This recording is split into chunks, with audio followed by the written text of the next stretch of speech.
सत्य वचन, अमर वचन, जीवित वचन, दिव्य वचन, सत्य वचन, अमर वचन, जीवित वचन।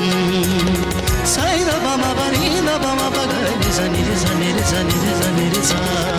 दिव्य वचन, सत्य वचन, अमर वचन, जीवित वचन, दिव्य वचन, दिव्य वचन।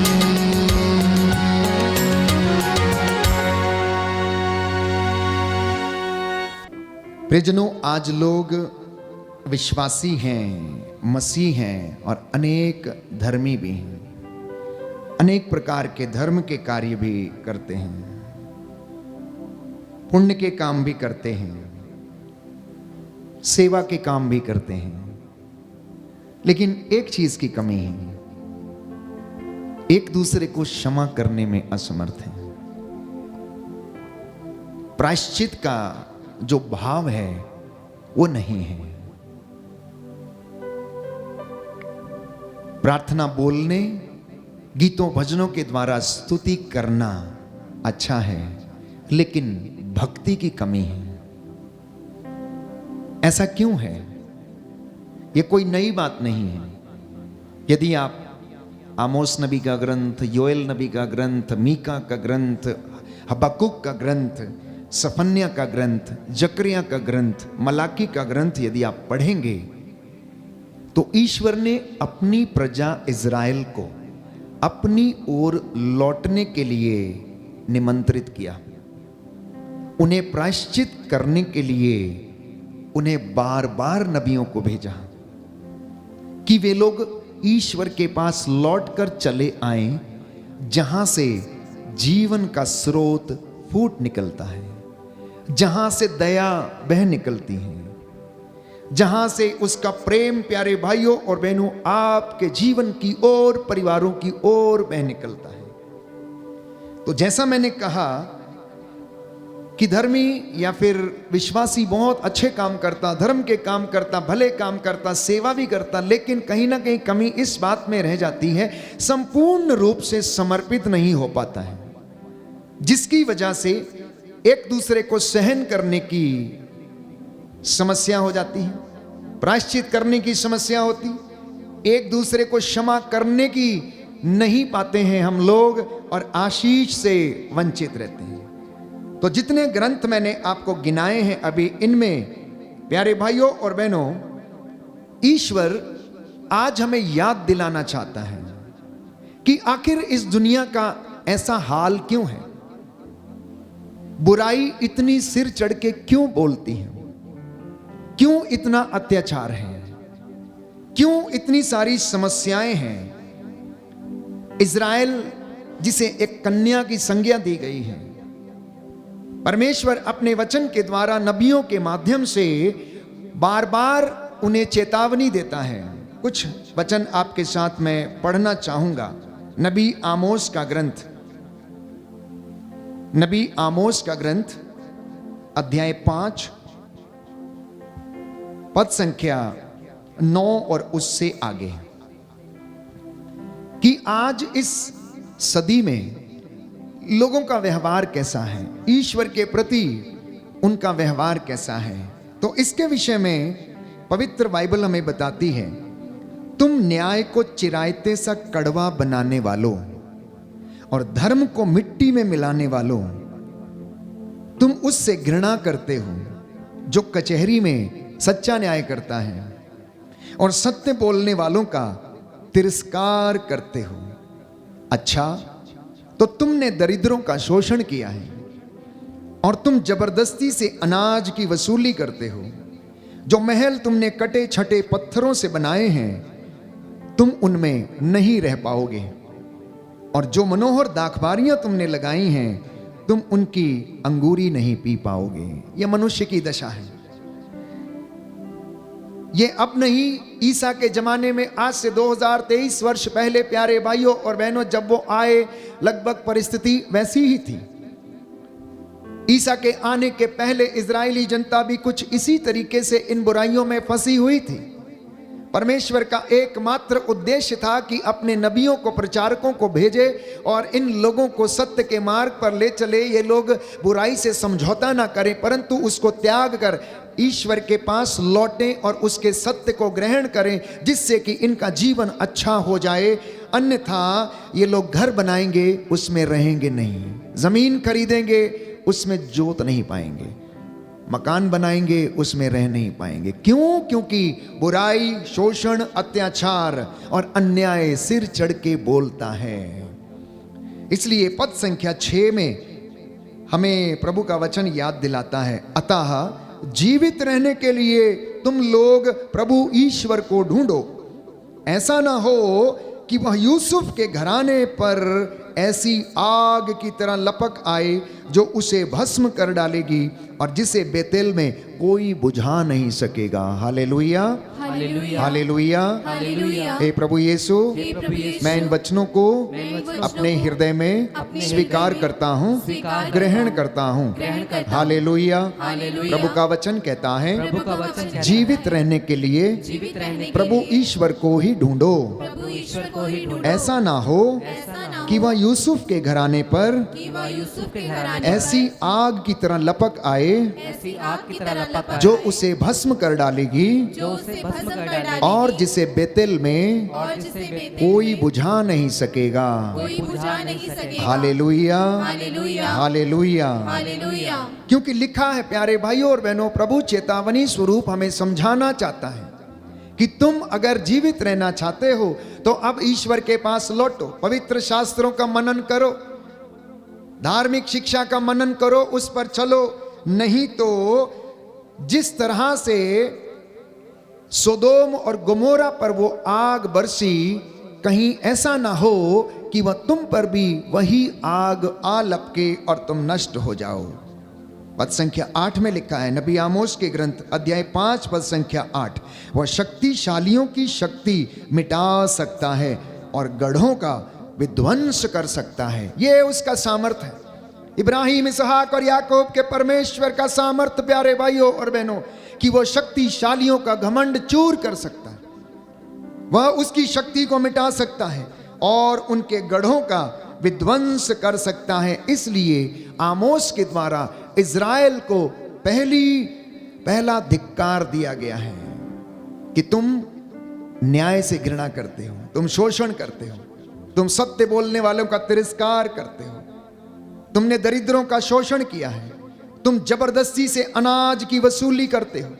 इसलिए जो महल तुमने कटे छटे पत्थरों से बनाए हैं, तुम उनमें नहीं रह पाओगे। सीधा और स्पष्ट मतलब है, कोई व्यक्ति यदि प्रभु की आज्ञा के खिलाफ जाकर कार्य करता है तो पवित्र वचन ये कहता है आशीर्वाद से वंचित रहेगा। वो घर बनाएगा लेकिन उसमें वो ठहरेगा नहीं। इसलिए पद संख्या 14 में लिखा है, बुराई की नहीं बल्कि भलाई की खोज में लगे रहो, इस प्रकार तुम्हें जीवन प्राप्त होगा और विश्वमंडल का प्रभु ईश्वर तुम्हारे साथ होगा, जैसा कि तुम उसके विषय में कहते हो। बोलिए आमीन। दाहिना हाथ उठाकर अंगीकार करेंगे और इस वचन को याद करेंगे। आमोस नबी का ग्रंथ अध्याय 5 पद संख्या 14, बुराई की नहीं बल्कि भलाई की खोज में लगे रहो, इस प्रकार तुम्हें जीवन प्राप्त होगा और विश्वमंडल का प्रभु ईश्वर तुम्हारे साथ होगा, जैसा कि तुम उसके विषय में कहते हो। Hallelujah, hallelujah. आप जो विश्वासी हैं, आप जो धर्मी व्यक्ति हैं, आप जो सेवा के कार्य करते हैं, प्रभु कहता अगर तुम जीवित रहना चाहते हो तो तुम प्रभु ईश्वर को ढूंढो, बुराई की नहीं भलाई की खोज में लगे रहो। पद संख्या 15 में वो लिखता है, बुराई से बैर करो, भलाई से प्रेम रखो और अदालत में न्याय बनाए रखो, तब हो सकता है कि विश्वमंडल का प्रभु ईश्वर यूसुफ के बचे हुए लोगों पर दया करेगा। कहता है हो सकता है, कि वो आप लोगों पर दया करे। जरूरी नहीं है कि वो आप पर और मुझ पर दया करे, परंतु यदि हम सत्य के मार्ग पर, न्याय के मार्ग पर चलते हैं, उसकी खोज में लगे रहते हैं, तो बाइबल कहती है कि विश्वमंडल का प्रभु ईश्वर हो सकता है आप लोगों पर क्या करेगा, दया करेगा। इजरायली जनता बहुत ज्यादा बिगड़ चुकी थी, बुराई पे बुराई, हर प्रकार से शोषण, अनेक प्रकार के धागे ताबीजों तंत्र मंत्रों में रहना। मिस्र की गुलामी में जब वो थी, हर प्रकार के वो शोषण का शिकार हुई अपनी बातों के कारण, अपने विश्वास की कमी के कारण। उन्होंने यीशु क्रिस्त को समझा नहीं, अपनाया नहीं, लेकिन फिर भी परमेश्वर उनसे प्यार करना चाहता था। इसलिए प्यारे भाइयों और बहनों, ईश्वर ने बार बार अपने नबियों को वहां पर भेजा। दूसरा धिक्कार जो उनको देता है, लिखा है उनकी आज्ञाओं पर, उनकी आशाओं पर पानी फिरेगा जो प्रभु के दिन के लिए तरसते हैं। तुमको प्रभु के दिन से कोई लाभ नहीं होगा, उस दिन प्रकाश नहीं वरन अंधकार होगा। वह बुरा दिन होगा जैसे सिंह से कोई भागकर भालू के सामने आता है, या घर पहुंचकर दीवार की टेक ले ले तो उसे सांप डस ले। प्रभु का दिन सचमुच अंधकारमय होगा, प्रकाश में नहीं होगा। तिमिर में ज्योति की कोई किरण नहीं। मैं तुम्हारे पर्वों से बैर और घृणा करता हूं, तुम्हारे धार्मिक समारोह मुझे नहीं सुहाते। मैं तुम्हारे होम और नैवेद्य स्वीकार नहीं करता, और तुम्हारे द्वारा चढ़ाए हुए मोटे पशुओं की शांति बलिदानों की ओर मैं बिल्कुल नहीं देखता हूं। अपने गीतों का कोलाहल मुझसे दूर करो, मैं तुम्हारी सारंगियों की आवाज सुनना नहीं चाहता। न्याय नदी की तरह बहता रहे और धार्मिकता कभी ना सूखने वाली धारा की तरह। हे इज़राइल के घराने, क्या तुमने उन 40 वर्षों में मरुभूमि में कभी मुझे बलि और नैवेद्य चढ़ाए थे? कहता कदापि नहीं, कदापि नहीं। जब इजरायली जनता मिस्र की गुलामी से निकलकर मरुभूमि में यात्रा कर रही थी, तो परमेश्वर उनसे सवाल करता है कि क्या तुमने कभी मुझे चढ़ावा चढ़ाया? क्या कब तक अभी तुमने मुझे बलि चढ़ाई, नैवेद्य चढ़ाए? कहता कदापि नहीं, तुमने ऐसा नहीं किया। इसलिए एक विश्वासी को लेने वाला नहीं, देने वाला बनने की आवश्यकता है, क्योंकि परमेश्वर अपने स्वर्गीय भंडारों से दिन रात हमें देता है। किसी भी चीज की कमी हमारी जिंदगी में होने नहीं देता है। आपके और मुझे उसको पुकारने की आवश्यकता है। इसलिए आज का ये वचन प्यारे भाइयों और बहनों हम सब के लिए है कि प्रभु हमसे बातें कर रहा। 2 धिक्कार मैंने बताए आपको जो इजरायली जनता के लिए था, और ये आज की जनता पर, प्रभु के लोगों पर भी लागू है। तीसरा धिक्कार लिखा है, धिक्कार उन लोगों को जो सियोन में भोग विलास का जीवन बिताते हैं। धिक्कार उन्हें जो समारिया के पर्वत पर अपने को सुरक्षित समझते हैं। तुम उत्तम राष्ट्र के गणमान्य नेताओं, तुम्हारे ही पास इजरायली जनता न्याय के लिए आती है। कलने जाकर देखो तो सही, और फिर वहां से महानगर हमात भी चले जाओ। उसके बाद फिलिस्तियों के गत नगर भी जाकर देखो। क्या तुम इन राज्यों से श्रेष्ठतर हो? क्या तुम्हारा देश इनके देश से बड़ा है?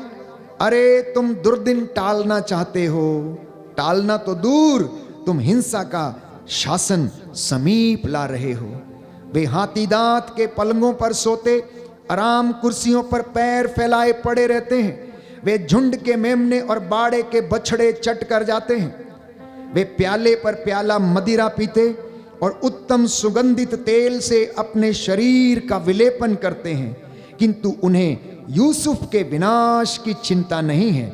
इसलिए उन्हें सबसे पहले निर्वासित किया जाएगा और उनके भोग विलास का अंत हो जाएगा। यह स्वयं प्रभु ईश्वर की शपथ, यह विश्वमंडल के ईश्वर का कहना है। मैं याकूब के घमंड से घृणा करता हूं, मैं उनके गढ़ों से नफरत करता हूं, इसलिए मैं नगर और उसके सब निवासियों को त्याग दूंगा।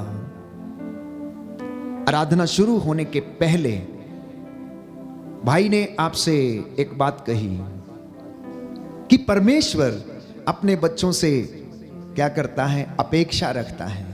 विश्वासियों से, मसीहियों से अपेक्षा रखता है कि वे आए और प्रभु की इबादत करें, स्तुति करें, महिमा करें, पूरी जनजाति के लिए और हमारे लोगों के लिए, संसार भर की कलीसिया के लिए प्रार्थना करें। इसके लिए आपको चुना गया और बुलाया गया है। लेकिन अगर हम प्यारे भाइयों और बहनों इनसे वंचित रहते हैं और इनका आज्ञा का पालन नहीं करते हैं, तो प्रभु ईश्वर शपथ खाकर कहता है कि मैं याकूब के घमंड को नष्ट कर दूंगा।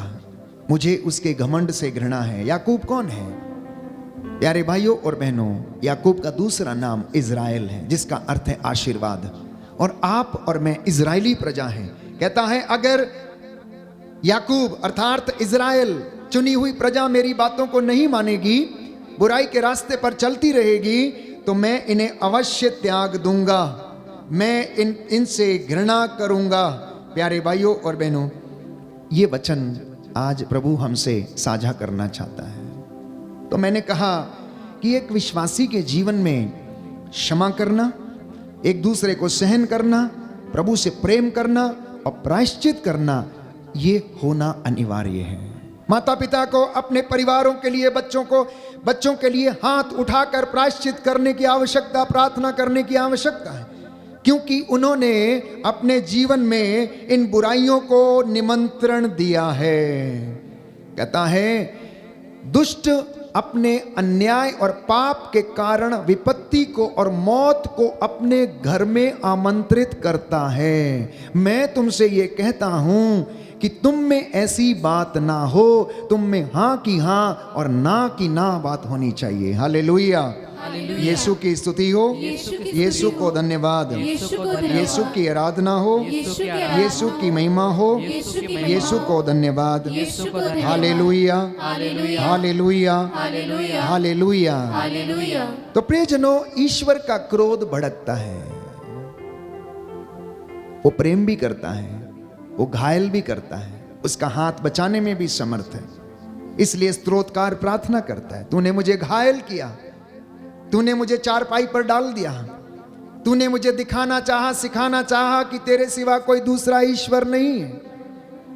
पवित्र बाइबल ये कहती है कि तुम में से कुछ लोग अपने कुकर्मों के कारण बीमार पड़ गए हो, लेकिन परमेश्वर के वचन ने तुम्हें चंगा किया है। इसलिए अंत के इस दिनों में, जबकि शोषण का, अत्याचार का और अधर्म का बोलबाला है, आप ईश्वर के पास लौटकर चले आए अपने परिवार के साथ। ये आज के सत्संग की शिक्षा है जो प्रभु आपको देना चाहता है। अन्यथा नबी ओबदिया का ग्रंथ अध्याय 1 पद संख्या 15, book of prophet Obadiah chapter 1 verse 15, Hindi की बाइबल में पृष्ठ संख्या 1403, हिंदी की बाइबल में पृष्ठ संख्या 1403 लिखा है, अगर तुम ऐसा नहीं करोगे तो प्रभु का दिन सब राष्ट्रों पर टूट पड़ेगा और तुम्हारे साथ वैसा ही व्यवहार किया जाएगा जैसा तुमने दूसरों के साथ किया था। तुम्हारी करतूतों का बदला तुम्हारे सिर मढ़ा जाएगा। तुम्हारी करतूतों का बदला तुम्हारे सिर मढ़ा जाएगा। सुन के डर लगता है ना, सुन के डर लगता है ना, लेकिन ये पवित्र वचन की शिक्षा है, ये नबियों की शिक्षा थी, लोगों को सुधारने, उनको ईश्वर की ओर अग्रसर करने। क्योंकि आज के सुसमाचार में हमने सुना प्यारे भाइयों और बहनों कि नबी यशायाह की वाणी इनके ऊपर खरी उतरती है। ये देखते हुए भी नहीं देखेंगे, सुनते हुए भी नहीं सुनेंगे, कान बंद कर लेंगे। कहीं ऐसा ना हो कि लौट के ईश्वर के पास चला आए और प्रभु इन्हें क्षमा कर दे और इनके घरों में उन्नति हो जाए। ये दर दर भटकते फिरेंगे। प्यारे भाइयों और बहनों, कितने लोग हैं जो अंधकार का जीवन जीते हैं, कितने लोग हैं जो प्रकाश में नहीं रहते, कितने लोग मार काट, लड़ाई झगड़ा, शोषण, अत्याचार एक दूसरे के ऊपर करते हैं। प्यारे भाई, और भाई भाई का दुश्मन है, घर में भाई बहन एक दूसरे के दुश्मन हैं। छोटी छोटी जमीन को लेकर भाइयों में और बहनों में तकरार है। पिता की छोटी सी संपत्ति को लेकर, एक आधा बीघा या 1 एकड़ जो उसकी प्रॉपर्टी है, उसको लेकर कितना आपस में झगड़ते हैं। सालों साल आपस में बात नहीं करते, मनमुटाव में रहते हैं। ऐसा सोचते हैं कि जैसे पूरी जिंदगी भर वो इसी धरती पर रहेंगे। मरेंगे नहीं या जाएंगे नहीं या इनका अंत नहीं होगा। प्रभु कहता है याकूब मैं तेरा घमंड चूर चूर कर दूंगा। हे याकूब मैं तेरा अहंकार मिटा दूंगा, मुझे तेरे अहंकार से घृणा है। तेरे में तुझ में ऐसी कौन सी बात है जो तुझे दी नहीं गई, या कौन सी ऐसी चीज है जो तुझे नहीं दी गई है? सब कुछ तो तुझे दिया गया है। प्यारे भाइयों और बहनों, पवित्र बाइबल हमें बताती है कि ईश्वर का क्रोध भी भड़कता है। अगर आप माता पिता का क्रोध बच्चों पर भड़कता है तो उसका क्रोध भी प्यारे भाइयों और बहनों राष्ट्रों पर भड़क उठता है। हालेलुया, यीशु की स्तुति हो, यीशु को धन्यवाद, यीशु की आराधना हो, यीशु की महिमा हो, यीशु को धन्यवाद। Hallelujah, hallelujah. तो ऐसी परिस्थिति में जब हम कष्ट में रहते हैं, शोषण के शिकार हैं, अत्याचार के शिकार हैं, तो आप घबराना नहीं, क्योंकि बाइबल ये कहती है कि मैं विधर्मियों को दंड दूंगा। एक वचन पढ़ेंगे, नबी मीका का ग्रंथ अध्याय 5 पद संख्या 13, उसका दूसरा भाग कहता है मैं तेरे नगरों का विनाश करूंगा। जो राष्ट्र मेरे विधान का पालन नहीं करते, मैं उनसे भयंकर क्रोध से बदला लूंगा। मैं उनसे भयंकर क्रोध से बदला लूंगा। अब इस बात को हम समझें कि जब इजरायली जनता मिस्र देश की गुलामी में थी, तो राजा फिरौन को समझाने के लिए ईश्वर ने वहां पर 10 विपत्तियां भेजी कि कम से कम राजा फिरौन, जो बड़ा अहंकारी राजा था, वो ये जाने कि यहोवा परमेश्वर राज्य करता है। इसलिए उन लोगों के ऊपर विपत्तियां भेजी गईं, लेकिन फिर भी राजा टस से मस नहीं हुआ। मूसा से कहने लगा, कौन है तुम्हारा ईश्वर? मैं किसी ईश्वर को नहीं जानता। मैं किसी इसहाक, इब्राहिम और याकूब के ईश्वर को नहीं जानता। अब परमेश्वर बार बार कभी धरती पर मेंढक भेजता, कभी अंधेरा भेजता, कभी नील नदी का पानी खून में तब्दील कर देता, लेकिन राजा फिरौन ने उसकी बात नहीं मानी। और एक दिन पास्का के त्योहार का जब मनाया जाना था, तो परमेश्वर ने प्यारे भाइयों और बहनों मूसा से कहा कि अपनी जनता को तैयार करो, मेरा वचन सुनाओ कि आज की रात्रि क्या होने वाला। परमेश्वर तुमको मिस्र की गुलामी से आजाद करने वाला है, इसलिए तुम जल्दी जल्दी खाओगे। जिन घरों के ऊपर मेमने का रक्त पुता होगा वो छोड़ दिए जाएंगे, और बाकी सब के सब मौत के घाट उतार दिए जाएंगे। इतिहास गवाह बाइबल इस बात का साक्ष्य देती है कि मिस्र के पहलोठों को परमेश्वर ने दूत की तलवार से मारा और अपने लोगों को उसने वहां से रिहा किया। समुद्र में रास्ता बनाया, सूखे कदमों उन्होंने लाल सागर पार कराया। तो याद रहे कि यदि परमेश्वर हमसे प्रेम करता है तो वो हमें डांटता भी है, वो हमें फटकार भी लगाता है, वो हमें फटकार भी लगाता है, वो हमें दुख भी देता है, वो हमें बिस्तर पर डाल देगा प्यारे भाइयों और बहनों, ताकि उन दिनों में मैं और आप अपने पापों के लिए, पूर्वजों से चली आई निरर्थक जीवनचर्या के लिए, हिंसा के लिए हम प्रायश्चित कर सके। जो हमारे द्वारा गलत काम हो गए, किसी का दिल हमने दुखाया, मारा, पीटा, माता पिता का अनादर किया है, तो उस वक्त हम जब बीमार पड़ते हैं तो प्रभु की ओर अभिमुख हो जाएं। उसका क्रोध कैसे भड़कता है, देखिए लिखा है नबी मीका का ग्रंथ अध्याय 6 पद संख्या 9 और उससे आगे। प्रभु ईश्वर की वाणी ये नगर को संबोधन कर रहा है। प्रभु के नाम का आदर करना हितकर है। यूदा के वंश और नगर के परिषद के सदस्यों सुनो। कहता है, हे यूदा के नगर और यूदा के वंशजों और नगर के परिषद के लोगों, तुम सुनो। क्या मैं नाप जोख में छल कपट सहन करूंगा अथवा खोटे बटखरे से घृणा न करूं?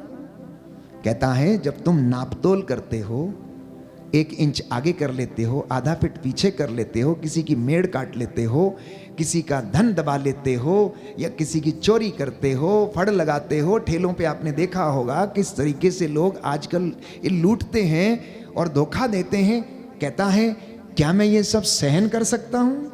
क्या मैं तुम्हारे तराजू जो कि खोटा है उससे घृणा ना करूं? क्या मैं नाप जोख में छल कपट सहन करूंगा? कहता है कदापि सहन नहीं करूंगा।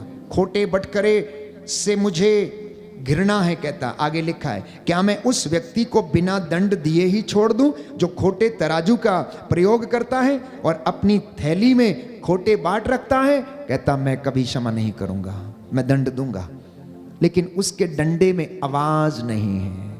मेरे और आपके डंडे जब समाज में चलते हैं तो हो सकता आवाज आए उनमें से, लेकिन कहते हैं खुदा की लाठी में आवाज नहीं होती, लेकिन इंसान समझ नहीं पाता है। इसलिए मैंने कहा भक्ति एक विश्वासी के जीवन का अहम हिस्सा होनी चाहिए। जब आप भक्ति करते हैं, जब आप एकाग्र होते हैं, एकांत में बैठकर उसके साथ जुड़ जाते हैं, तब वो आपसे बातें करने लगता है और सामर्थ्य आपको देता है। आगे लिखा है, तेरे धनवान लोगों में हिंसा वृत्ति भरी है, तेरे निवासी झूठ पर झूठ बोलते हैं और उनकी बातचीत कपटपूर्ण होती है। इसीलिए तेरे पापों के कारण ही मैंने तुझ पर आघात करना और तेरा विध्वंस करना प्रारंभ कर दिया। कई भाई बहन पूछते हैं हम बर्बाद क्यों हो गए, प्रभु ने हमारे साथ ऐसा क्यों कर दिया, हमारा घर क्यों लुट गया, हमारी जमीन जायदाद क्यों बर्बाद हो गई। कहता है क्या मैं ये सब बातें सहन कर सकता हूं? क्या मैं अन्याय सहन करता हूं?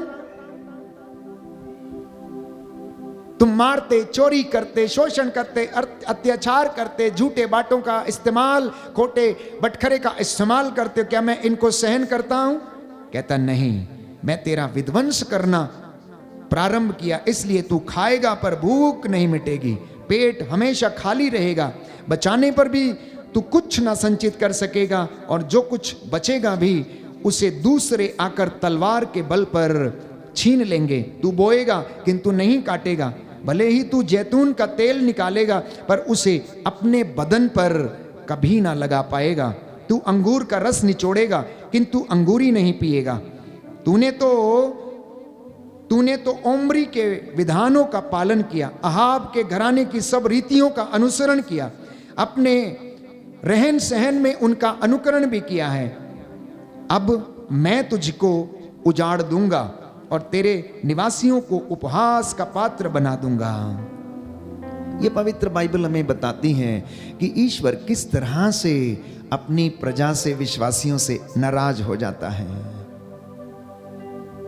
अब आप सवाल करेंगे कि क्या ईश्वर नाराज हो सकता है? क्या वो क्रोध कर सकता है? वो तो ईश्वर है, वो सत्य का ईश्वर है। तो पवित्र वचन कहता है I am a jealous God, I am a jealous God. मैं वो प्रभु हूं, अपनी महिमा किसी को नहीं देता हूं। वो हमारा स्वर्गीय पिता, इस सृष्टि को चलाने और बनाने वाला पिता है प्यारे भाइयों और बहनों। इसलिए उसका वचन ये कहता है कि तुम ईमानदारी और वफादारी को अपने गले में पहन लो। विश्वासियों, अगर आप मेरा वचन प्रभु की ओर से जो दिया गया सुन रहे हैं, यदि आप सत्य में बने रहेंगे, ईमानदारी में बने रहेंगे, वफादारी में बने रहेंगे, तो मैं आपको विश्वास दिलाता हूं आप सुकून की रोटी खाएंगे, चैन की नींद सोएंगे, संतुष्टि भरा जीवन जिएंगे। यदि किसी को विश्वास नहीं तो आज जाकर चोरी कर लेना, अपने घर में चोरी करके ले आना, रख लेना, आपको रात भर नींद नहीं आएगी। किसी को धोखा देना आपको डर लगा रहेगा, किसी के साथ झगड़ा करना आपको डर लगा रहेगा कि वो आपको मारे। इसलिए इन सारी बुराइयों से तौबा करना, यही आज का संदेश है। और प्रभु कहता है प्रायश्चित करके मेरे पास लौट कर चले आओ।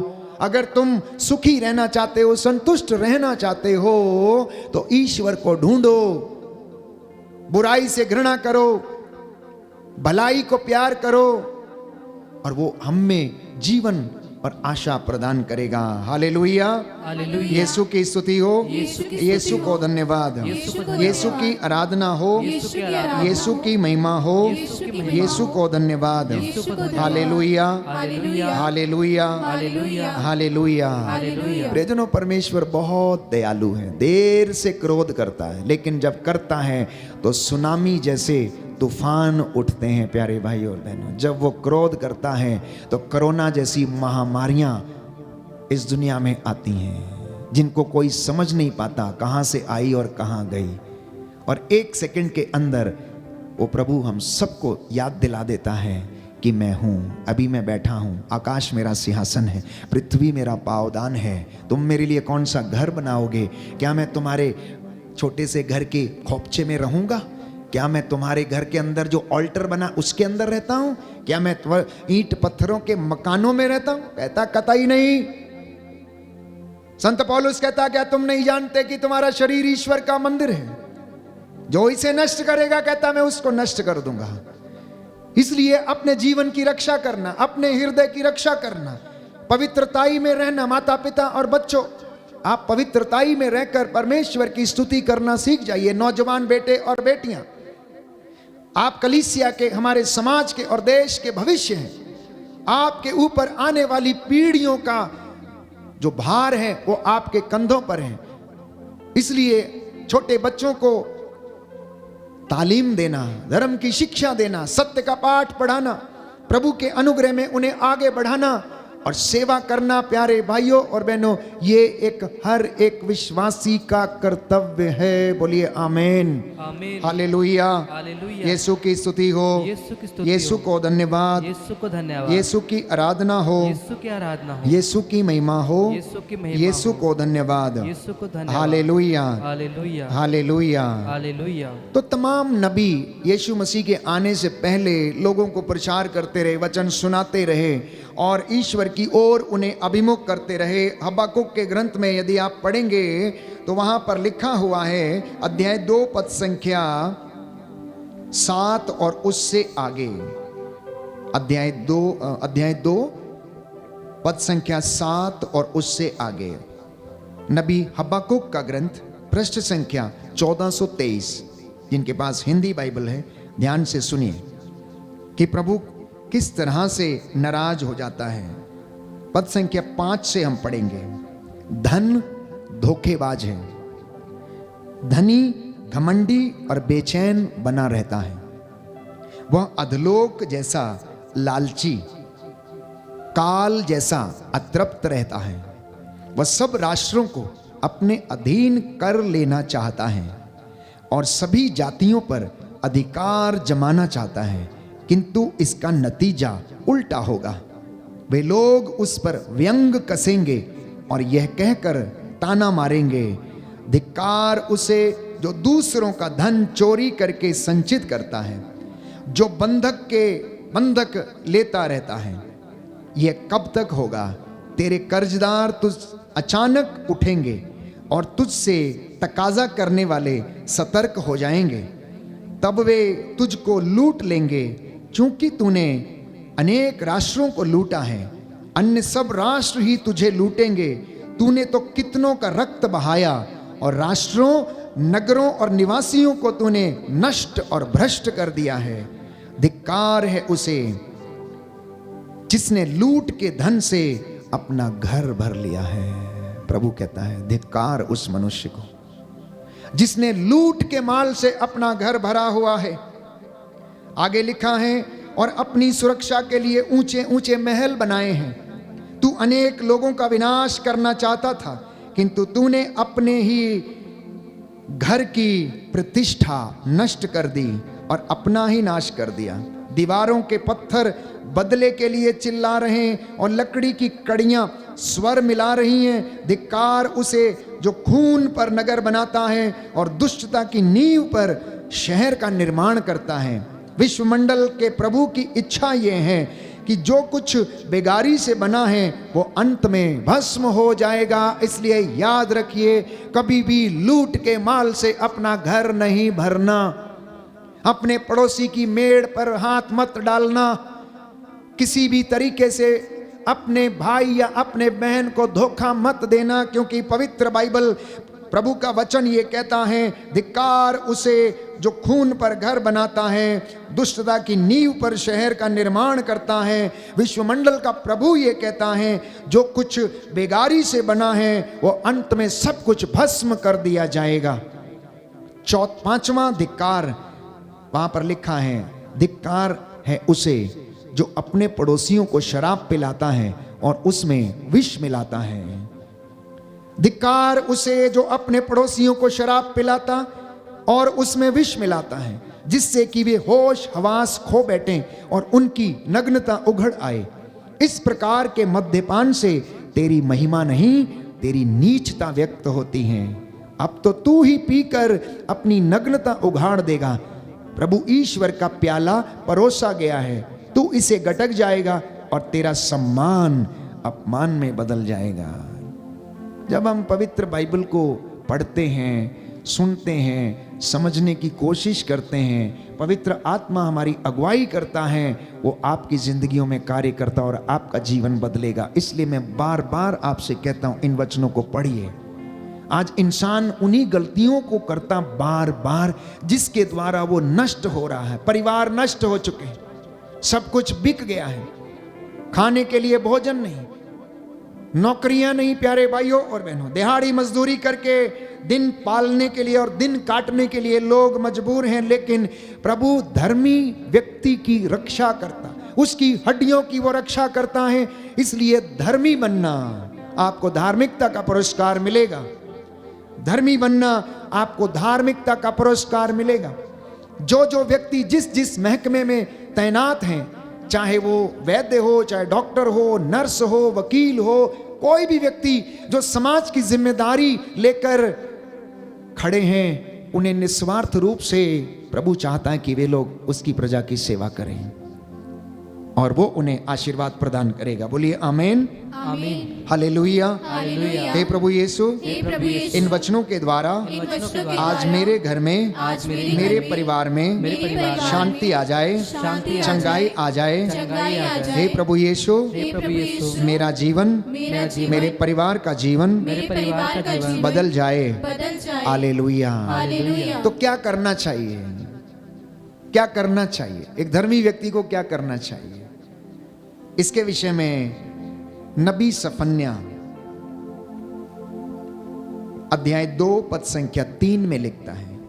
Book of prophet Zephaniah chapter 2 verse 3 onwards. जिनके पास बाइबल है खोल लें, देखें, मैं पढ़ूंगा और उसके बाद आप मेरे पीछे दोहराइएगा।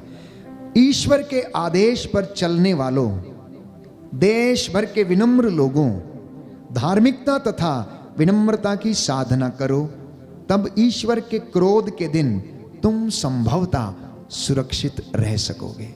ये उत्तर है प्रभु का। इतनी बातें सुनने के बाद, प्रभु के क्रोध को सुनने के बाद, उसकी बातों को अपने जीवन में देखने के बाद अब हमें क्या करना चाहिए? ईश्वर इसका भी उपाय देता है और कहता है, हे प्रभु के आदेशों पर चलने वाले लोगों, देश भर के लोगों, तुम धार्मिकता की साधना करो, विनम्रता की साधना करो, शांति की साधना करो, विश्वास की साधना करो, तब ईश्वर के क्रोध के दिन तुम संभवतः सुरक्षित रह सकोगे। ये आज का मुख्य संदेश है। जबकि हमारे आसपास अत्याचार का, शोषण का, बेरोजगारी का, गरीबी का, हत्या का बोलबाला है, कोई भी इन बुराइयों से अछूता नहीं है। बाइबल कहती इस धरती के ऊपर कोई भी ऐसा नहीं है जो अच्छा है। राजाओं का पहला ग्रंथ अध्याय 8 पद संख्या 46। ऐसा कोई भी व्यक्ति नहीं जो इस दुनिया में अच्छा है। रोमियो का पत्र अध्याय 3 पद संख्या 23 और उससे आगे, सब ने पाप किया है, सब ईश्वर की महिमा से वंचित हैं। तो अब लौटे कैसे उसके पास? हम उसके पास कैसे लौटें? तो एक ही माध्यम है प्यारे भाइयों और बहनों, और वो ये है कि ईश्वर पश्चाताप करने वालों को अपने पास लौटने देता है। तो कलीसिया को और विश्वासियों को और भक्तों को प्रायश्चित करके उसके पास लौटने की आवश्यकता है। इसलिए संत पौलुस कहता है, जो चोरी करता है चोरी करना छोड़ दे, जो झूठ बोलता है झूठ बोलना छोड़ दे, जो शोषण करता है, अत्याचार करता है, वो ये सब काम करने छोड़ दे, अन्यथा प्रभु का क्रोध भड़केगा, अन्यथा प्रभु का क्रोध भड़केगा। क्योंकि बुराई और पाप विनाश की ओर ले जाता है, प्रायश्चित ईश्वर की दया और उन्नति दिलाती है। सुनना ध्यान से, पाप, बुराई, हिंसा, गलत काम ये विनाश की ओर लेकर जाते हैं, लेकिन भक्ति, प्रायश्चित, प्रार्थना, उपवास, परहेज और सेवा ये आपको ईश्वर की ओर लेकर जाती है और आत्मिक उन्नति करवाती है। बुराई और पाप ये विनाशकारी हैं, लेकिन ईश्वर की हुजूरी में खड़े होना ये आशीषकारी है। पाप विनाश की ओर ले जाता, नरक की ओर ले जाता है, तो प्रायश्चित और सेवा, दान पुण्य और धर्म की सेवा, प्यारे भाइयों और बहनों, पवित्र शास्त्र प्रभु के वचनों की आज्ञा का पालन ये आपको स्वर्ग की ओर लेकर जाता है। बोलिए आमेन, हालेलुया, हालेलुया, हे प्रभु यीशु, मैं विश्वास करता हूँ आपने मुझसे बातें की हैं। आपने मुझसे बातें की। Hallelujah, hallelujah, hallelujah. हालेलुया। और अगले वचन में परमेश्वर ये कहता है कि बेटा, अगर तूने मेरी बातों का पालन कर लिया, मेरे आदेशों का पालन कर लिया, तो अब देख मैं तेरे साथ क्या करूंगा। नबी सफन्या का ग्रंथ अध्याय 3 पद संख्या 14 और उससे आगे। सियोन की पुत्री आनंद का गीत गा, इज़राइल जय जयकार कर, यरूशलेम की पुत्री सारे हृदय से आनंद मना, क्योंकि प्रभु ने तेरा दंडादेश रद्द किया है, तेरे शत्रुओं को उसने भगा दिया है। प्रभु तेरे बीच इज़राइल का राजा है, विपत्ति का डर अब तुझसे दूर हो गया है। उस दिन यरूशलेम से तू ये कहा जाएगा, सियोन नहीं डरना, हिम्मत नहीं हारना, तेरा प्रभु ईश्वर तेरे बीच है, वो विजयी योद्धा है, वह तेरे कारण आनंद मनाएगा, वह अपने प्रेम से तुझे नवजीवन प्रदान करेगा। ये ईश्वर का आदेश है उन लोगों के लिए जो उसकी बातों को सुनते, मानते और उस पर चलते हैं। कहता है कि ईश्वर ने तेरा दंडादेश रद्द कर दिया है, अब वह तुझे दंड नहीं देगा। क्यों? क्योंकि तूने उसकी वाणी पर कान दिया, तूने उसकी वाणी को अपने सिर माथे पर रखा, तूने उसकी आज्ञाओं का पालन किया है, इसलिए अब वो तेरे कारण आनंद मनाएगा और वह अपने प्रेम से तुझे नवजीवन प्रदान करेगा। ये ईश्वर की इच्छा है, क्योंकि वो आपके कारण आनंद मनाएगा, आपके बच्चों के कारण, आपकी बहू बेटियों के कारण, आपके अच्छे धार्मिक कामों के कारण, सेवा के कारण वो परमेश्वर आनंद मनाएगा। आइए हम खड़े हो जाएं। इस वक्त हम प्रार्थना करेंगे, प्रभु का वचन जिसे हमने सुना हमारी जिंदगी में 100 गुना फल लाए। हम बुराई से घृणा करें, भलाई की खोज में लगे रहें, जिससे कि हम प्रभु के क्रोध के दिन भस्म ना हो जाएं। वो हम पर दया करे, हमें आशीष प्रदान करे। Hallelujah, hallelujah, hallelujah, hallelujah. Yeshu की स्तुति हो, यीशु को धन्यवाद। हे प्रभु यीशु, मैं विश्वास करता हूँ आप हमारे बीच में हाजिर हैं, आप हमारे बीच में आपने मुझसे बातें की हैं। आपने मुझसे बातें hallelujah, hallelujah, hallelujah, hallelujah, hallelujah, hallelujah, hallelujah. हे प्रभु यीशु, तेरे पवित्र सामर्थ्य से, तेरे पवित्र सामर्थ्य वचन के द्वारा वचन के द्वारा सारा बंधन मेरे परिवार से, मेरे जीवन से, मेरी संस्थाओं से, हर प्रकार की बुराई की आत्मा हर प्रकार की बुराई की दूर कर दीजिए। दूर कर हालेलुया, हालेलुया। हालेलुया।